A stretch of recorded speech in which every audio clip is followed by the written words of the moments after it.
ආයුබෝවන් reach science වෙතට ඔබව සාදරයෙන් පිළිගන්නවා. හදිසියේ මේ වගේ වීඩියෝ එකක් ගන්න හිතුවේ හෙට ඒ කියන්නේ බදාදා කියන්නේ අපේ පේපර් ක්ලාස් එකට අලුත් සතියක්.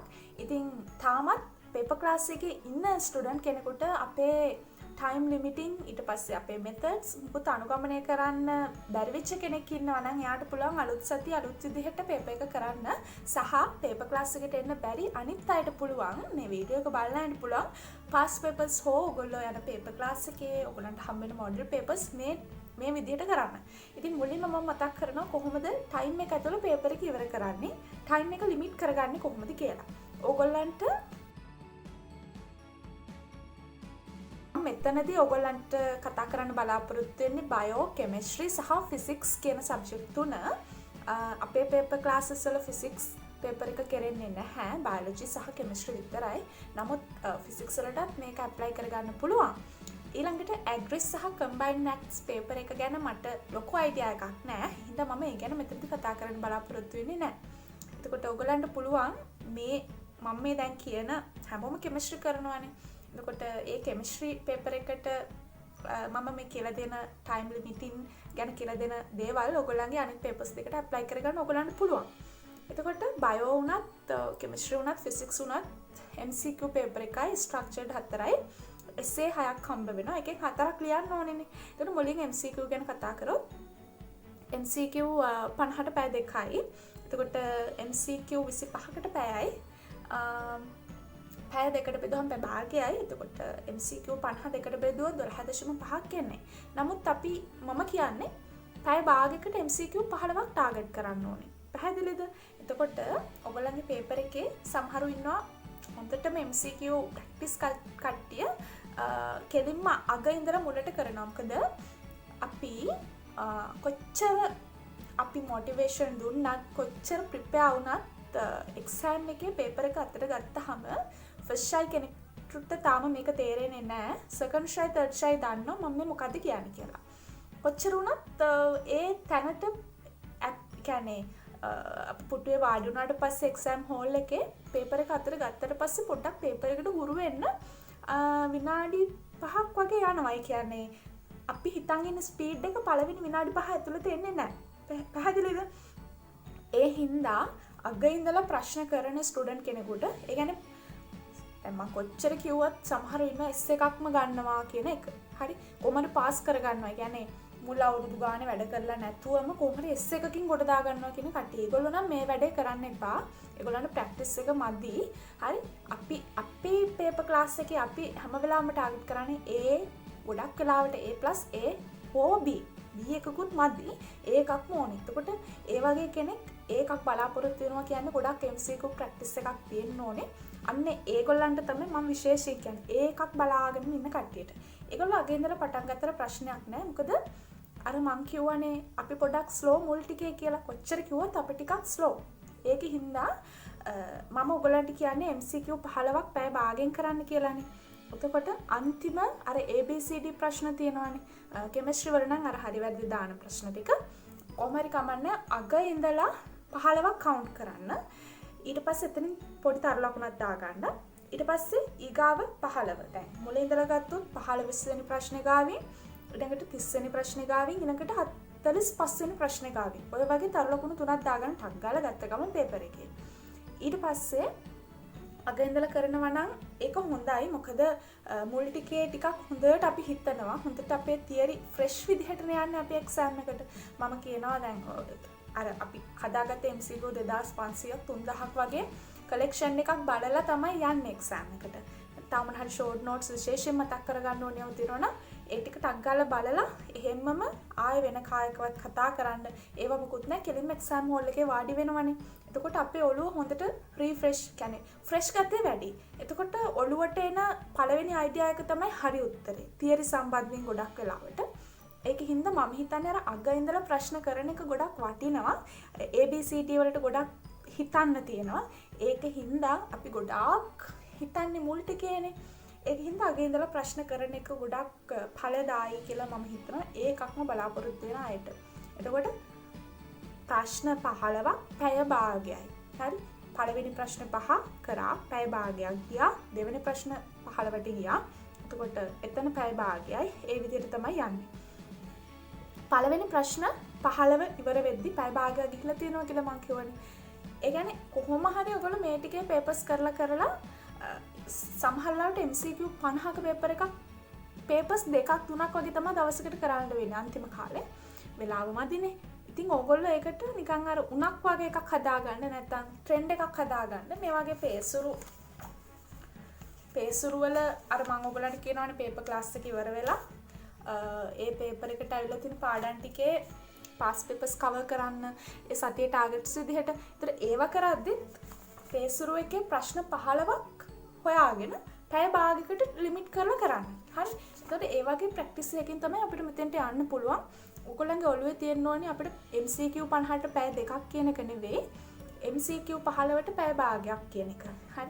ඒකට දැන් පළවෙනි ප්‍රශ්න 15 පළවෙනි පැය භාගය ඇතුළත කරා. පළවෙනි පැය ඉවර වෙනකොට ඕගොල්ලෝ MCQ 30ක් කරලා තියෙන්න ඕනේ. පළවෙනි පැය එකමාර ඉවර වෙද්දී MCQ 45ක් කරලා තියෙන්න ඕනේ. එතකොට අන්තිම පැය භාගේ පැය දෙකේ පේපර් එකේ අන්තිම පැය භාගේ අපිට එන්නේ ඉතුරු වෙන්නේ MCQ 5යි. 50න් 45ක්ම දැනට කරලානේ. එතකොට ඒ MCQ 5ක් කරලා සාර්ථකව අවසන් කරලා ඕගොල්ලන්ට පුළුවන් මොනවා හරි හදිසිය වතුර බොන්න ඕන වුණොත් අර ඒවට අයින් කරන විනාඩි ගණන් අරකට අපිට ඇඩ් කරගන්න පුළුවන්. සහ අර එතනින් අපි අස්සම් කරන්නේ නේවට සහ පේපර් එකට හැඩ ගැහෙන්නත් විනාඩියක් දෙකක් වගේ යනවා. ඒ වගේම මම ඕගොල්ලන්ට කියන්නේ ඕගොල්ලන්ට හම්බ වෙන පේපර් එක තියෙනනේ අතට හම්බෙන පේපර් එකේ ඉස්සෙල්ලම පැන්සලෙන් හරි වැරදි මාක් කරගෙන සම්පූර්ණයෙන් MCQ 50ම මාක් කරන්න. එතකොට ඕගොල්ලන්ට අඩුම ගානේ ඔගොල්ලෝ මේ කියන ස්පීඩ් එකෙන් ප්‍රැක්ටිස් වුණාට පස්සේ අවම වශයෙන් පැය 1යි විනාඩි 45න් පේපර් එක කරලා ඉවර වෙනවා. හරි. එතකොට ඊට පස්සේ අර ඔගොල්ලෝ උත්තරේ ලකුණු කරපු තැනින්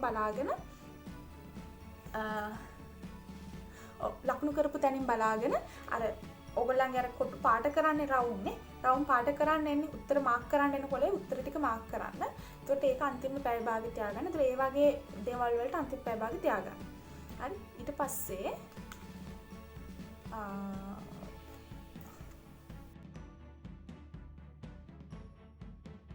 MCQ ගැන තව ප්‍රශ්න නැතුව ඇති කියලා මම හිතනවා. ඔයගොල්ලෝ අනිවාර්යයෙන්ම එක්සෑම් එකට යනකොට වොච් එකක් අරගෙන යන්න ඒක අනිවාර්යයි. ඒ කියන්නේ ඔයගොල්ලෝ එක්සෑම් එකට කලින් දවසේ වොච් එක ගන්න එපා. පුළුවන් තරම් ප්‍රැක්ටිස් මේ කියන්නේ පේපර්ස් කරනකොට ඔයගොල්ලෝ ළඟ තියාගන්න වොච් එකම පාවිච්චි කරන්න. ඒ MCQ එකට. ඒ කියන්නේ කිසිම දෙයක් වෙනසක් දැනෙන්න එපා. ඇඳුමේ වුණත් ඔයගොල්ලෝ ඇඳලා පට්ට ගහපු ටී-ෂර්ට් එකක් හරි යුනිෆෝම් එක නම් ඒක අලුත් යුනිෆෝම් අහන්නත් එපා. හරි. සෙකන්ඩ් ෂයි තර්ඩ් ෂයි කරන කට්ටිය අලුත් ටී-ෂර්ට් අලුත් නිකන් අර කියන්නේ මං කියන්නේ අලුත් දේවල් කරන්න යන්න එපා. හැම වෙලාවෙම තමන් කරලා තමන්ට පුරුදු ඇඳුම් කොණ්ඩ කට්ටක් වුණත් කමන්නේ අර ඒ විදිහට සපත් මොනවා හරි දාන ස්ලිපර්ස් දෙක හරි දාගෙන යන්න. ඒක කිසි ප්‍රශ්නයක් නෑ. ගෑල්ලම ඩෙනිමක් කරනකන යන්න. හරි. මං කියන්නේ ඕගොල්ලන්ට හැමදේම කියලා දෙන්න ඕන හින්දා මම මෙහෙම කියන්නේ. දැන් අපි කතා කරන්නේ අපේ පේපර්ස් ගැනනේ.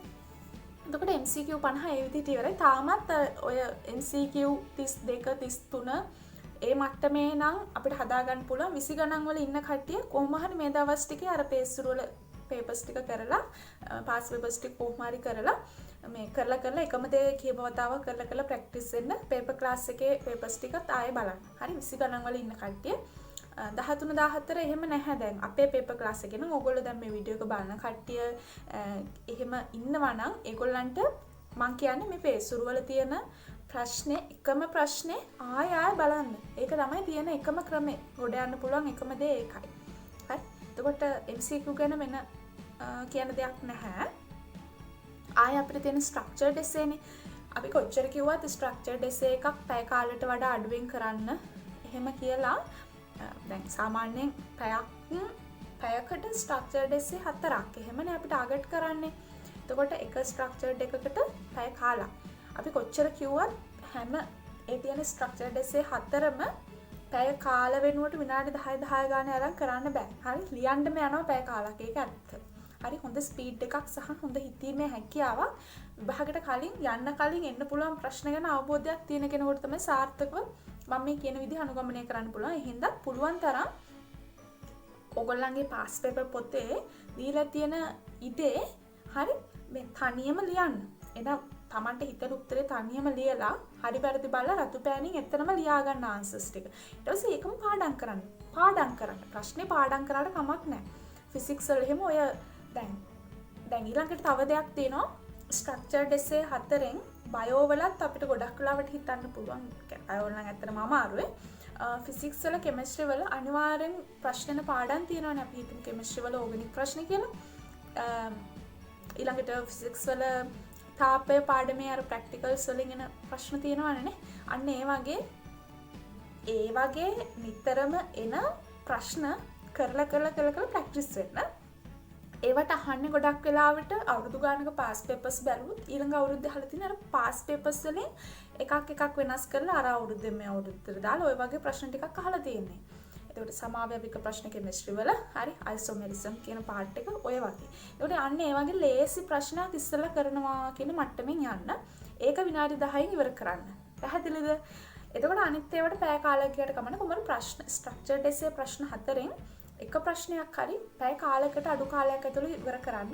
ෆිසිකල් එකට ගොඩක් වෙලාවට හරියටම ස්පීඩ් එකකින් කරේ නැත්නම් මොනවාද සුළු කරලා උත්තර ගන්න ඒවට පැය කාලයකට වඩා යන්න පුළුවන්. ඒකින්ද මම කියන්නේ අර ඒ වගේ. ඊට පස්සේ ලූයිස් විව් හාන්දින ඒවා ලේසියින් ඒවා අනිවාර්යෙන් වෙනවා. ඊට පස්සේ මුහුම් කරන මොනවාද හැඩ ඔය වගේ ටික හොඳට බලා ගන්න. ලූයිස් විව් නම් අනිවාර්යෙන් වෙනවා. ඒකට ඒවට ප්‍රැක්ටිස් වෙලා යන්න. ඒ වගේ කලින් ප්‍රැක්ටිස් වෙලා ගිය පාඩම් වලින් එන ප්‍රශ්න විනාඩි 10න් වගේ කරන්න ස්ට්‍රක්චර්ඩ් එසේ. ඊට පස්සේ එසේ ගත්තොත් එසේ 6ක් එනවා කිව්වා. ඒකෙන් 4යි අපි ලියන්න ඕනේ තෝරාගෙන. කෙමිස්ට්‍රි වගේ හෝ ෆිසික්ස් වගේ පේපර් එකක අපි මේ පාඩම් වලින් එන ප්‍රශ්නයක් අනිවාර්යෙන් කරනවා කියන තැන ඉඳලා යන්න ඕනේ. නමුත් අනිත් ඒවා ටච් එකේ තියාගෙන යනවා. ඒවෙන් ආවොත් ඒ කියන්නේ හදිසියේ අපි ටාගට් කරන පාඩමේ ප්‍රශ්න ගොඩක් අමාරු වෙනවා. තේරුම් ගන්න බැහැ නම් අපිට අනිත් ඒවාට අත ගහන්න වෙනවා. හරි කොහොම හරි කමන්නේ එක එසේ එකක් පැය භාගයකට ටාගට් කරන්න කොච්චර වෙලා ගියත් ඊට වඩා ඒ පැය භාගය ඉවර වෙද්දී ඒක නතර කරන්න. හරි ස්ට්‍රක්චර්ඩ් එසේ සමහරු ඉන්නවා මම හොඳට බලපු දෙයක් තමයි හොඳට වැඩ කරපු කට්ටිය අපි පේපර් ක්ලාස් එකේ ස්ට්‍රක්චර්ඩ් එසේ 8ක් පැය දෙකෙන් කරවන්න දෙනවනේ කරන්න දෙනවා. එතකොට සමහරු පැය දෙක ඉවර වෙනකොට ඇත්තටම ස්ට්‍රක්චර්ඩ් එසේ 4යි කරලා තියෙනවා. ඒකට ස්පීඩ් එක ගොඩක් මදි. ඒගොල්ලන්ට තමයි මම කියන්නේ විශේෂයෙන්ම ඕගොල්ලෝ පළවෙනි පැය කාලේ ඉවර වෙනකොට එක ප්‍රශ්නයක් ඉවර කරන්න. දෙවෙනි පැය කාලේ ඉවර වෙනකොට තව ප්‍රශ්නයක් ඉවර කරන්න. අරක ඉතුරු තියෙනවා නම් ඒක හේමම තියලා දෙවෙනි ප්‍රශ්නට යන්න. ඒකෙන් කොහොම හරි ටයිම් එක ඉතුරු කරගෙන අර බැරි විශ්ව ප්‍රශ්නේ ඉතුරු ටික කරන්න. ඒක තමයි මට දෙන්න පුළුවන් හොඳම උපදෙස. අපි ඊගාව ප්‍රශ්නෙට දැන් අපි හිතමු දැන් අපිට පැයයිනේ ස්ට්‍රක්චර්ඩ් එසේ 4ට තියෙන්නේ. එතකොට පළවෙනි ස්ට්‍රක්චර්ඩ් එසේ එකට අපි පැය කාලයකට වැඩියෙන් ගන්නවා. විනාඩි 20ක් යනවා. එතකොට දෙවෙනි එකට ගියාට පස්සේ අපිට තියෙන විනාඩි 10යි. පැහැදිලිද? ඒ විනාඩි 10 කොහොම අපිට නම් හිතට කලබලයි. දැන් මොකද කරන්නේ? අර එහෙම නෙමෙයි. හැම ප්‍රශ්නයක්ම අලුතින්ම පටන් ගන්න. ෆ්‍රෙෂ්ලි පටන් ගන්න. හරි හැම ප්‍රශ්නයකටම ඔයගොල්ලෝ සාධාරණයක් කරන්න. හැම ප්‍රශ්නයකටම සමාන කාලයක් ලබලා දෙන්න.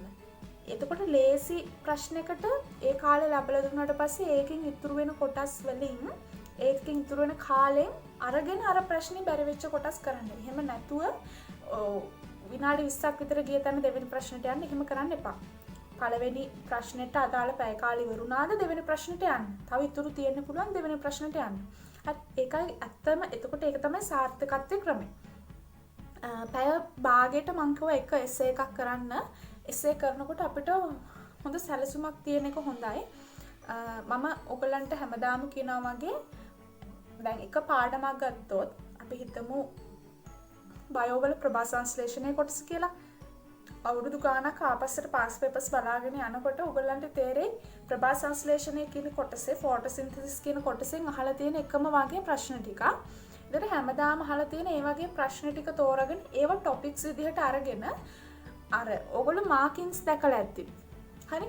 පේපර් මාකින්ග්ස් වල යන ටීචර්ස්ලා ගාව තියෙන මාකින්ග්ස් දැකලා තියෙනවනේ මමත් ඔයගොල්ලන්ට ගෲප්ස් වල සමහර විට ෂෙයා කරනවා මේ මාකින්ග්ස්. අන්න ඒ මාකින් ස්කීම් එකක පේපර් ක්ලාස් එකේ නම් මම මාකින් එක දෙනවා. එතකොට එසේ වලට ඔයගොල්ලෝ දැකලා ඇති පොයින්ට්ස් කරලා 1 2 3 කියලා පොයින්ට්ස් කරලා තමයි ලකුණු දෙන්නේ. හරි ඒ පොයින්ට් එක ඔයාගේ උත්තරේ තියෙනවා නම් ඔයගොල්ලෝ හැබැයි ලියන්න ඕනේ එසේ එකක් ලියන විදිහට. අපි පොඩි කාලේ රචනා ලියන ටයිප් එකට තමයි ඡේද වෙන් කර කර අර එහෙම තමයි ලියන්න ඕනි. නමුත් ඒගොල්ලන්ගේ මාකින් එකේ තියෙන පොයින්ට්ස් ගත්තොත් ඒ එක පොයින්ට් එකක් කොහේ හරි උත්තරේ තියෙනවා නම් එතනට හරියක් වැටෙනවා. අන්නේ හරි ගාන ගණන් කරලා හරි ගාන කීයද කියලා බලලා තමයි 150ට ලකුණු හැදෙන්නේ. බයෝල මම මේ කතා කරන්නේ. එතකොට මේ 150 කියන ලකුණු ප්‍රමාණයට සමහරවල්ලාට ඩයග්‍රෑම් එකකුත් එකතු වෙනවා.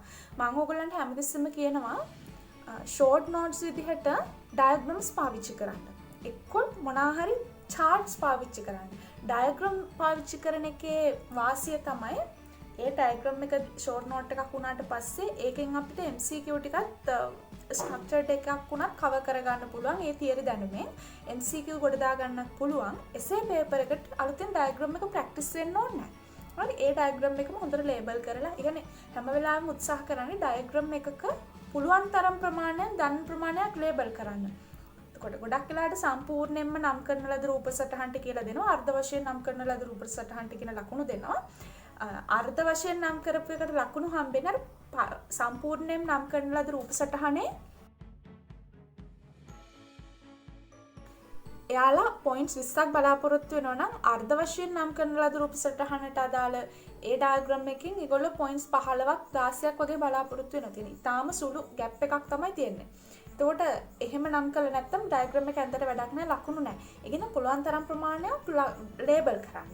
අනිත් එක තමයි මොනවා හරි එකක ව්‍යුහය විස්තර කරන්න, ස්ට්‍රක්චර් එක විස්තර කරන්න කියලා තිබ්බොත් හැම වෙලාවෙම ඔයගොල්ලෝ ඩයග්‍රෑම් එකක් අඳින්න උත්සාහ කරන්න. එතකොට සමහර ප්‍රශ්නවල ඒගොල්ලෝ ඩයග්‍රෑම් එකට ලකුණු දෙන්නේ නැහැ, සමහර ඒවා දෙනවා.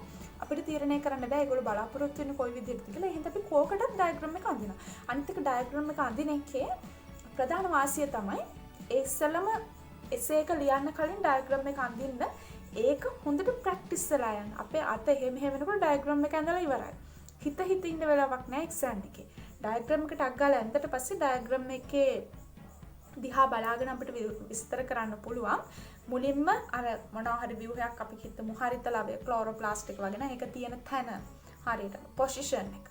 ඊට පස්සේ ඒකේ හැඩ විශේෂ හැඩ තියෙනවනම් shapes අර ඒ වගේ පොඩි පොඩි කරුණු ටික විස්තර කරාට පස්සේ ඩයග්‍රෑම් එකේ ලේබල් කරපු පළවෙනි පොයින්ට් එකේ ඉඳලා පිළිවෙලට අපිට විස්තරේ ලියාගෙන එන්න පුළුවන්. ඒකින්ද හැම වෙලාවෙම ඩයග්‍රෑම් එක දිහා ඉස්සෙල්ලා ඩයග්‍රෑම් එක ඇඳලා ඒක දිහා බලාගෙන විස්තර කරන්න. එතකොට සමහර පොයින්ට්ස් මගේ ඇරෙන්නේ නැහැ.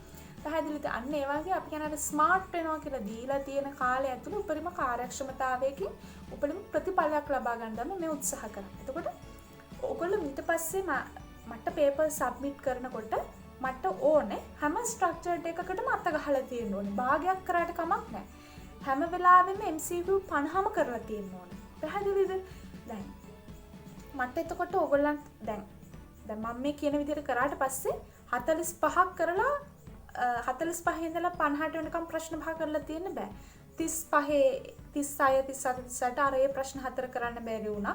එහෙම වෙන්න පුළුවන්. මොකද අපි පළවෙනි MCQ 15 කරලා ඊගාව MCQ 15ට ගියා. අර එහෙම නේ යන්නේ. ඒතකොට මැදදී ඉතුරු වෙන්න පුළුවන්. ඒත් ඉතුරු වෙන්න බෑ. හොඳට ප්‍රැක්ටිස් වෙලා යද්දි දීලා තියෙන කාලය ඇතුළත ඔයගොල්ලෝ කරන්න ඕනේ. එතකොට ස්ට්‍රක්චර්ඩ් එසේ වලත් හැම ස්ට්‍රක්චර්ඩ් එකක්ම කරලා තියෙන්න ඕනේ. පුළුවන් ඵලදායීත්වයකින් පේපර් එක කරන්න ඕනේ. හැමදාම කොහොමද ටාගට්ස් කවර් කරන්න කොච්චර අමාරු වුණත් මේ ටික කාලෙ විතරනේ අපිට එක්සෑම් එක අනිවාර්යෙන්ම අපි තියනවා කියලා හිතාගෙන වැඩ කරමු. එහෙනම් හැමෝම මම මේ කිව්ව වැඩ ටික කරන්න. හදිසිය වීඩියෝ එක කරේ ඔයගොල්ලන්ට මේ සතියේ පේපර්ස් වලට කලින් සතිය වලටත් වඩා හොඳට ලෑස්ති වෙලා උපරිම ප්‍රතිඵලයක් ගන්න පුළුවන් වෙන්න. හරි?